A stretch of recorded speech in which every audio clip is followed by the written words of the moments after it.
ఉత్తరప్రదేశ్‌లో ఒక టీచర్ కంట్లో నుంచి రక్తం కారిపోతుంది. ఇక్కడ చూడొచ్చు మీరు మొత్తం ఇది చూస్తే మీకు చాలా బాధేస్తా ఉంటది. సో, ఆ పిల్లలు కూడా చూడొచ్చు ఎంత బాధపడుతున్నారో వాళ్ళ టీచర్‌కి అట్లా అయిపోయిందని చెప్పేసి. యాక్చువల్‌గా అయితే నేను కూడా ఫస్ట్ చూసి బాధపడ్డాను. అంటే చిన్న పిల్లలుంటారు. చిన్న పిల్లలు ఇప్పుడు ఫోన్‌కి బాగా అడిక్ట్ అయిపోతున్నారు. వాళ్ళు ఫోన్ లేకుండా ఫుడ్ కూడా తినట్లేదు.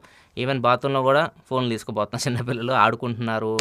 ఫోన్ ఓపెన్ చేస్తే ఒక 30, 40 గేమ్స్ వాళ్ళు ఏం గేమ్స్ ఇన్‌స్టాల్ చేస్తారో తెలీదు. అడ్డమైన గేమ్స్ అని ఇన్‌స్టాల్ చేసి ఆడుతా ఉంటారు. అట్లా అడిక్ట్ అయిపోతున్నారు. సో, దీన్ని తగ్గించాలని చెప్పేసి పేరెంట్స్ చాలామంది ఆమెకు కంప్లెయింట్ అయితే ఇచ్చారు. పిల్లలు ఇలా అడిక్ట్ అవుతున్నారని. ఆ టీచర్ వాళ్ళ ఫేవరెట్ టీచర్ అనమాట. పిల్లల్ని చాలా బాగా చూసుకుంటది. సో, ఆమె ఆలోచించింది వినూత్నంగా ఏం ఆలోచించిందంటే, నేను ఫోన్ చూశాను నైట్ అంతా. నేను ఫోన్ చూడగానే నా కళ్ళలో నుంచి రక్తం వచ్చేసింది. మొత్తం నాకు కళ్ళు కనపడట్లేదు అని చెప్పేసి మొత్తం యాక్టింగ్ అనమాట. అవన్నీ బ్లడ్‌లాగా పూసుకొని పిల్లలు భయపడిపోయారు. ఫోన్ చూస్తే మన కళ్ళు కూడా పోతాయి అని చెప్పేసి. తర్వాత పిల్లల దగ్గరికెళ్ళి ఒక్కొక్కరికి ఫోన్ ఇచ్చి తీసుకోండి ఫోన్ వాడతారా అంటుంటే భయపడుతున్నారు. ఎవరు ఫోన్ తీసుకోవట్లేదు.